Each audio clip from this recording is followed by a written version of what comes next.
We're here, of course, to talk about and announce the concurrent resolution that was introduced by myself, actually by Senator Gallivan in the Senate, with me as a co-sponsor, and I know it was also introduced in the Assembly, a resolution that would rescind the executive order, the directive, regarding bars and restaurants having to close the curfew of 11 p.m. This was, of course, debated and discussed on the floor of the Senate a couple weeks ago when we extended the governor's emergency powers. And it was brought up that we can, the legislature has the ability, of course, to rescind any directive, which we've had for the better part of a year, and the majorities have never done. And they encouraged us, they encouraged my colleague Senator Borrello and others to introduce specific resolutions rescinding specific directives. So 2 weeks ago, or maybe a week ago, we introduced a resolution that would rescind the ridiculous directive that you have to order food when you order a drink. If you're at a bar, you have to have a plate of chicken wings or a salad in order to make sure that you don't apparently spread COVID when you're having a beverage, which of course we know there's no science behind. No science behind that. And in fact, that was specifically mentioned by the Deputy Majority Leader on the floor of the debate as being one that was not based in science and should be done away with. That resolution has yet to be put on the resolution calendar. This latest resolution would get rid of the curfew because there's no science that says that at 10:59 you're not able to spread, but at 11:01 you are. There's no science behind this resolution, and at a time when our establishments, our small businesses are crying out for some type of relief, have hung on for the better part of a year, I think it's high time we recognize that there is no science. We're opening up other things. The curfew has been lifted for other things, but not for bars and restaurants, and it's high time that that happens. This should be in, both of these resolutions should pass unanimously through both houses if the majorities are willing to put them on the floor for a vote. And of course, since we passed the bill extending the governor's powers, not one directive has changed except at the discretion of the governor. Not one directive has been rescinded. The governor is still making and calling all the shots related to COVID and the public health crisis that we face here in New York State.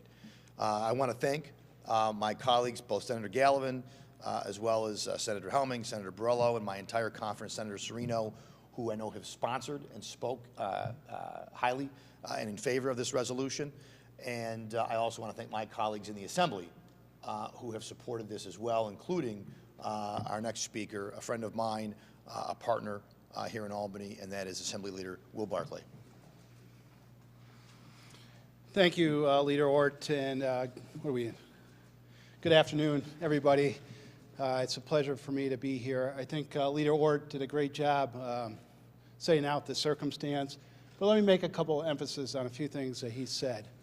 Throughout this whole pandemic, we've heard time and time again that we must follow the science. We must follow the science. But then we get these orders, these executive directives coming from the governor that don't seem like, they seem arbitrary. They're not following the science. Why is it we can lift curfews on gyms, casinos, bowling alleys, and pool halls, but we can't do it on restaurants and bars? And I'm going to tell you, this is having a real extreme economic impact on those facilities, on those restaurants and bars. 8,000 restaurants have closed in New York State since this pandemic. Restaurant sales are down 44%. And you know, a couple weeks ago we had a big debate in the Assembly and the Senate about the governor's powers. And when we finished that debate, the Democrats came out and they said, we revoked the governor's powers. We revoked the governor's powers. Well, here's a great example. Nothing's changed. Nothing's changed. It's remained the same. The majorities have the ability to pull these powers back. We wanted to revoke them at that time. They wouldn't do it. And now they clearly won't do it at this time.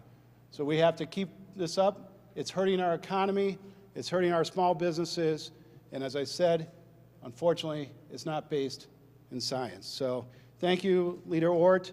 Thank the members of our conference, the Assembly Republican Conference, and I want to thank the members of the Senate Republican Conference. We're going to keep on these issues. We're going to keep pushing, and we're going to make the public aware of these arbitrary rules that the governor's instituted, because it's high time to pull them back. With that, I'd like to introduce Senator Borrello. Thank you, Leader Barkley. Thank you, Leader Ort. You know, I've said many times in the past that I bear the scars of doing business in New York State. And right now I'm standing here in front of you talking about the scars, the irreparable damage that has been done to our hospitality industry. And if you look around in your neighborhoods, you see the shuttered businesses. And here we are, day 18, after the Democrats said, we've rescinded his powers.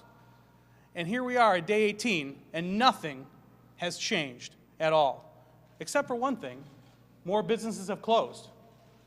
More restaurants will close and never reopen. More people are deciding to pack their bags and move out of New York. Meanwhile, we listened as our colleagues on the other side of the aisle said horrible things about the governor on the floor. They called him a liar. They called him untrustworthy. And yet they voted to extend his powers until he sees fit. That is not what I call doing what's in the best interest of the people of New York. You know, we talked about the impact that this is having, but in particular in my district, you know, my district borders the state of Pennsylvania. You have states like Pennsylvania that, as of April 4th, are rescinding all of their curfews. That's going to have a direct negative impact on those that live on the border especially. You are literally a 5-minute drive from some points in my district to the state of Pennsylvania. So we're going to suck more business out of New York State. We're going to suck more income. And that sucks because our governor's still in charge. And it's about damn time that we stood up and reasserted ourselves as a separate, co-equal branch of government we are supposed to be.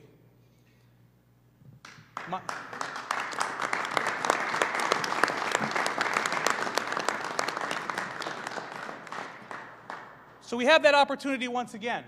When I questioned Senator Gianaris specifically about this particular bill, he said, well, we were going to follow the science, and he kind of dodged the question.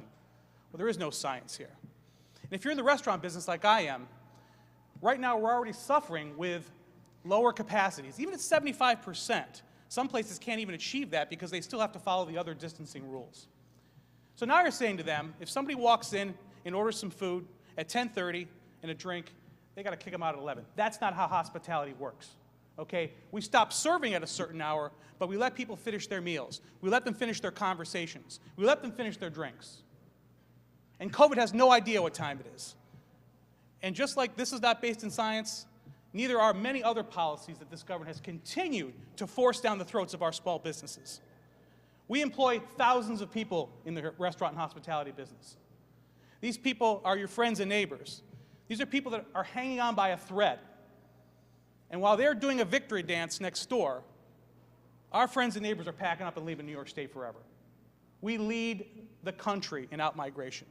And this is just one more nail in the coffin of business, and one more nail in the coffin of revenue, and one more nail in the coffin of our friends, our neighbors, and our loved ones here in New York State. It's got to stop, and it's got to stop today. We have an imperative, a moral imperative, to do this right away. Thank you. Yeah, thank you. And now I would like to introduce Assemblymember Jarrett Gandolfo. Thank you, Senator. So we're a few weeks after we supposedly repealed the governor's emergency powers, yet we have two restrictions that we're here to talk about today that have no basis in data or logic.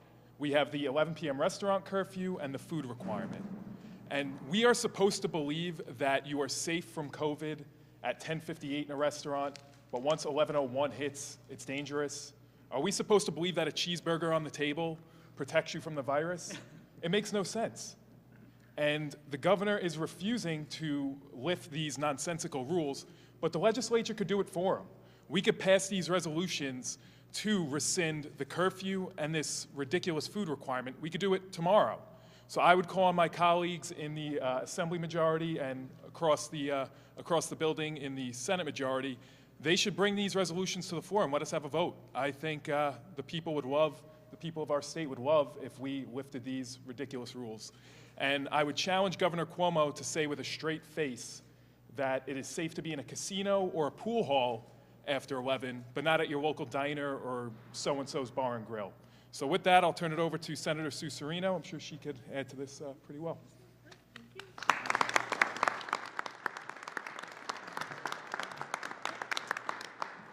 Good afternoon. The state keeping these arbitrary curfew in place is all you need to see to understand that the supermajority did nothing to meaningfully repeal the governor's emergency powers, as my colleagues have said.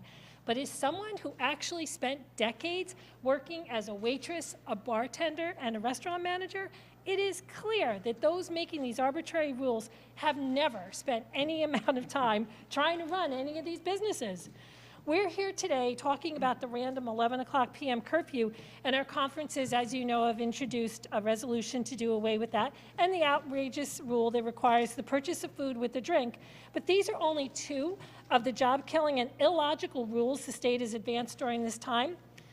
We also have bars, restaurants, and independent venues that have been crippled by the inability to sell tickets to their musical performances, despite being allowed to still offer music. How does that work? It doesn't.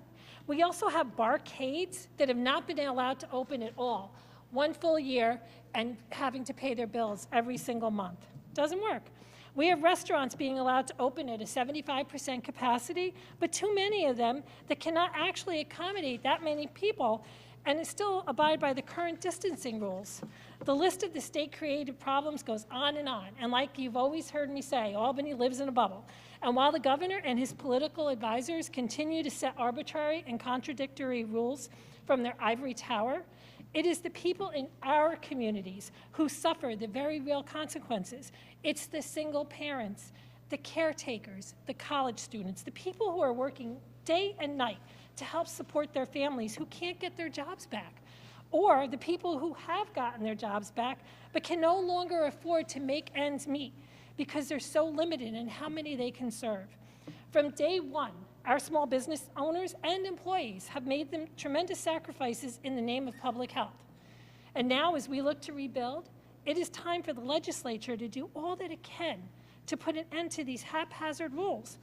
Policymakers must remember that ultimately, it's not going to be the state that revitalizes our communities. It will be the small business owners and the employees of our favorite local establishments who bring about a resurgence.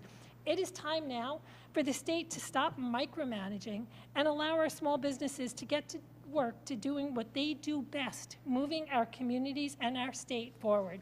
Thank you. And, oops.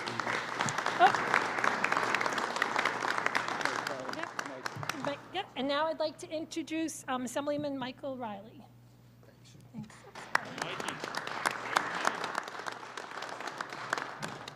Thank you, Senator. Thank you to the leaders for organizing this, for everybody that put together this resolution on behalf of our business owners that we represent. Now, being a member from New York City, I can tell you that the inequity that we see in the governor's powers over New York City restaurants. Now, the bars in New York City, which is a thriving force of New York City, are pretty much dead. Why? Because the legislature fails to act. The majorities had this authority, as you've heard over and over again. On debate a couple of weeks ago, they said, we're going to relook at it, and we're going to look at those rules, and we're going to change them. Somebody mentioned 18 days have gone by. Not one look. Who's looking after Aunt Butchie's on the South Shore of Staten Island? That restaurant. Who's looking for Joyce's Tavern? Who's looking for all those restaurants, our friends, our neighbors, who have been crippled socially, emotionally, and financially? No one is, but we are. And we are going to hold the pressure to the Democrats on the majority in both houses. You said you wanted to act. You said you wanted to review. You said you wanted to change. Now's the time. If you don't act, you are letting those restaurants, those families, hurt even more. So think about your friends, think about your neighbors, think about your family members. Let's take away this nonsensical rule. Because let me tell you, just think back not too long ago, what did this do? This hit those businesses with thousands of dollars in fines with the SLA. Why? Because it's a rule that had no science and base. But I tell you, it got them $20,000 each time. Is that what we're looking to do? To keep crippling them? So I plead with my colleagues on the other side of the aisle, let's get this done today. Thank you. And I'd like to introduce, next up, Senator Alexis White. Thank you.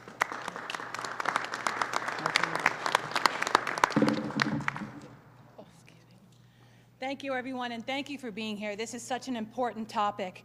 We have to remember that these are our small businesses. These are the backbones of our community, and quite often, these are the draw to our Main Street. These are the reason people come to Main Street and shop in the first place, is to stop at our local bars and restaurants and have a bite to eat before, during, and after their shopping trip. They were there to support us during the pandemic. They delivered food. They made changes and adjustments that cost them a fortune so that they could continue to serve first responders, to serve all of our residents who couldn't get out and about. They were there for us, and this is our time to be there for them. This is an important time to remember that they are major employers in our communities. From dishwashers to cooks to waitresses to hostesses, to managers, you name it. They are major employers within our community. And again, they are the backbone of our community, and it's important that we fight for them. These curfews that have been lifted on other stores, this is an opportunity for our bars and restaurants to make sure that even if they're operating at 75% capacity, they need those hours of operation so that they can make their bottom line. They're struggling to deal with fines that they were hit with, as was mentioned by Assemblyman Riley. $20,000 a hit over and over again for fines from the SLA. That was really just revenue. That was not to protect us. These restaurants and bars suffered enough. They've been fighting for us, and it's our turn to fight for them and lift these curfews so that they can get back to doing business and they can generate a profit and stay alive so that we can continue to have business thriving in New York State. Thank you.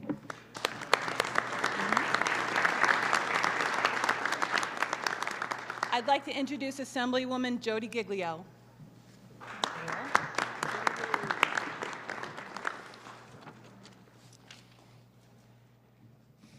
It's time to get New York businesses off of life support. Cuomo's rules and restrictions are not based on science. One thing is for sure, that the businesses cannot operate this way. And since a significant part of our economy depends on tourism and hospitality, a lot of people are going to be wiped out if we don't let them get back to work.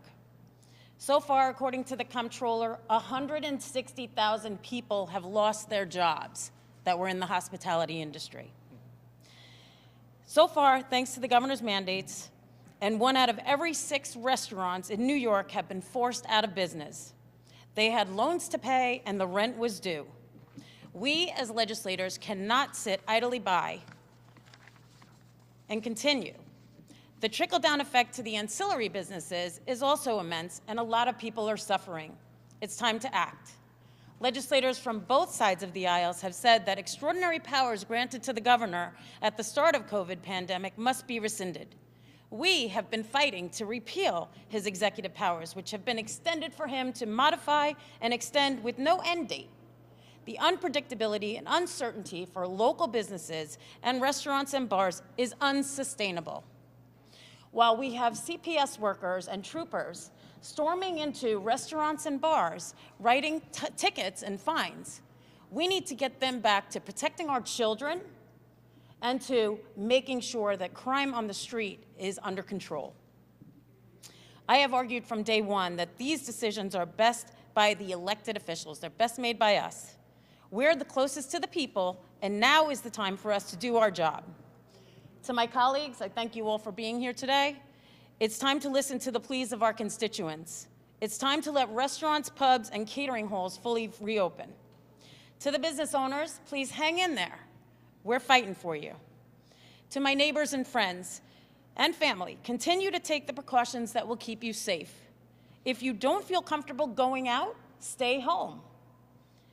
But at least you know that as an American and a New Yorker living in a state governed by the people and for the people, you have the choice to do so. Thank you. Yes. And I would now like to invite up to the podium my esteemed colleague from the Senate, Pam Helming. Thank you. Good afternoon, everyone. Leaders, thank you for organizing this. We need to lift our curfew on bars and restaurants, just as the state has done for other businesses. Listen, when each and every one of us, all of my colleagues standing here, when we make a decision, we look at number one, public safety, and number two, what are the facts? We need, and we're calling on Governor Cuomo to do the same thing. Look at the facts and allow the restaurants to open fully. And it appears the governor is not willing to take that action. We need our colleagues in the majority to start speaking up, not only speaking up, but to actually take meaningful action to make changes. This morning, I had a call from another upset constituent. This one was a mayor of a small community that I represent. He wants to know why it feels like Albany is nothing more than a crapshoot. Roll the dice, and the governor decides who are going to be the lucky ones, which businesses are going to be allowed to open. That's not the way we should be governing. The mayor wanted to know, why does it seem like the governor is always picking winners and losers? Why is it that certain businesses can open, but our small restaurants and bars are not allowed to? And you know what? I think these are all wonderful questions. I have no good reason. Does anyone have a good answer on why the governor is making these arbitrary and capricious calls? I don't know. It reminds me so much of the schools, right?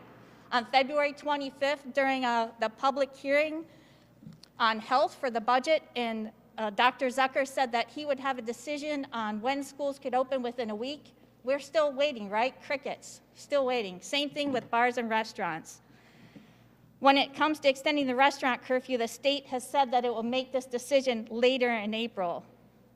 But so many of our bars and restaurants, they're hanging on by a string. They're not going to make it much longer. They're an integral part of our local and our state regional economies. You know, Easter's just around the corner. The nice weather's here. As we've heard other people say, patrons are starting to go out more. They're beginning to travel. They want to support our local bars and restaurants. Expanding indoor seating to 75%, it really does little, not with that 6-foot distancing still in place. Think about it. It really makes no sense.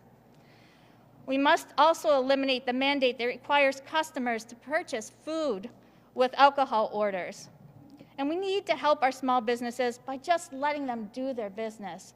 You know, I think about, somebody mentioned first responders, emergency providers, nurses and stuff. Think of all those people who are working that 3 to 11 shift. I used to be one of those shift workers. And you know what? There are some days when we wanted to go out at the end of our shift, have a drink or have a bite to eat. But now our first responders, our frontline workers, they're being told, sorry, you can battle COVID all day long in your work, but if you want a bite to eat at 11 o'clock, something happens. I don't know. COVID in the bars and restaurants becomes a threat. This is what I have to say. No more delays. No more. Let's follow the science and lift the onerous restrictions and let our bar and restaurants get back to work. Thank you.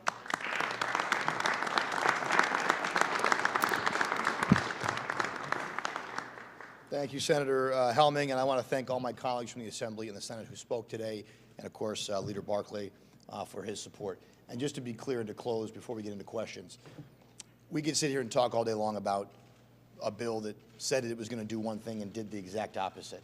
We could talk about the governor and certainly, I'm sure we probably will, and why he makes decisions he makes. The point is, though, the state legislature, the Democrats who like to tout their numbers in the Senate and the Assembly, have the power to do something about this today. At some point, tough talk only gets you so far.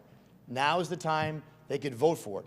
They'll have all these votes here, plus whatever they could find on their side. And we would pass this today, and our bars and our restaurants, and I think this is important. It's not just the bar owners or the restaurant owners.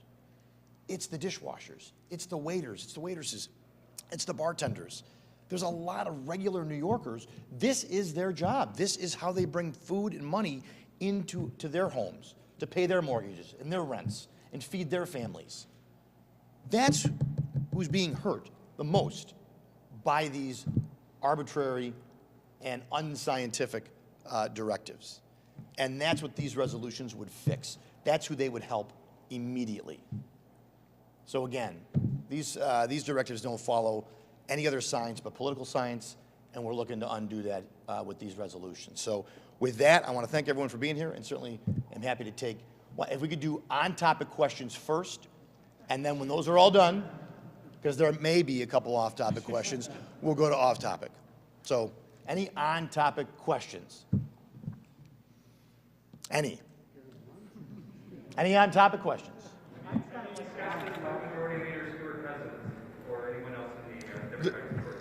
The resolution was introduced. They're well aware of it. They both have numbers. And her deputy leader talked about one of the resos on the floor during the debate, how it has no basis in science. I don't know what other conversations need to happen. They know, they're well aware of the resolution, they're well aware of what it would do, and many of their members, I believe, would support it if it was put on the floor for a vote today, yesterday, or tomorrow. Since they passed a new law that changed the governor's emergency powers, has either majority tried to work with Republicans at all on any of these changes that you'd like to see? I think I know the answer. Yeah, I mean, it's a fair question. No, there has not been any real attempt to work with me. I can't speak for the Assembly, but like you, I probably know the answer. But you know what? That's all right. We introduced a resolution every day. I don't know how many times it ended up being. I don't know how many times it's at now, to rescind the governor's emergency powers. And they voted it down every day.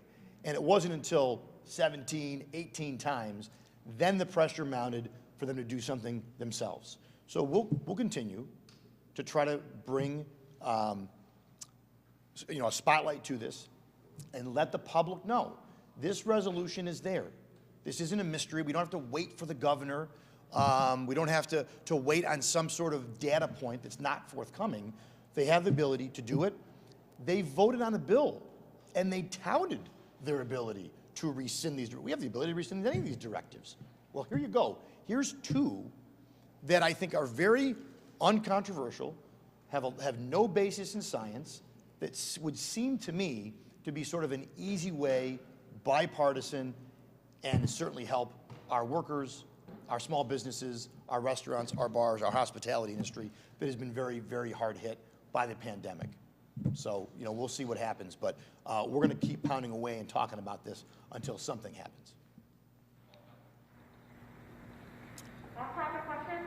Real quick, there's an elephant in the room with the Tom Reed story. How do you feel about how he's dealing with his situation, and how does that compare to how the governor has dealt with a similar situation, but on sort of a higher or high-profile level?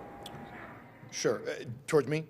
I mean, Both you and Leader Barkley, okay. if you don't mind. I don't. I can't speak for him. Look, so I thought the way the congressman handled the issue in his statement, he was very contrite. He was very apologetic. He took, from what I read, very strong ownership of his actions. And I think equally important, he took accountability and the consequences that come with those actions. So his political career is effectively over. He's made the announcement he's not running for re-election. He's certainly not running for election to any other office. And he is going to be focused on his continuing battle with alcohol, which, as I'm sure everyone here knows, is not that journey never ends. When you're dealing with dependency issues, that goes on for the rest of his life. And so I thought he took accountability. I think it took a lot of bravery for Second Lieutenant Davis to come forward. I was an Army officer. She's an Army officer. I thought her story as to why she came forward resonated, makes a lot of sense. If you're going to lead people into combat, you have to, take accountability for yourself and decide what kind of leader you want to be. And again, I think the congressman was very contrite and took ownership as well. So I think you saw two examples on different ends of the spectrum of accountability and leadership. And I think that contrasts with what we've seen here in Albany, where we haven't seen that in that way. And that's all I have to say about that. I don't know if Leader Barkley wants to add. No, I think you did a great job, Leader Ort. These seem like credible claims. Every credible claim needs to be investigated. I'm pleased that Congressman Reed took the initiative on himself, took accountability, and is not running for re-election. He's not running for governor. I think that takes a big step. And so I would say Godspeed to him and good luck with his issues with his alcoholism. Would it be appropriate for him to resign immediately? Because that's a claim that people have made about the governor, about the effectiveness of his ability to govern. Is he still able to effectively? Yeah, so I think you're trying to compare apples and oranges necessarily. The governor has had 8 claims lodged against him.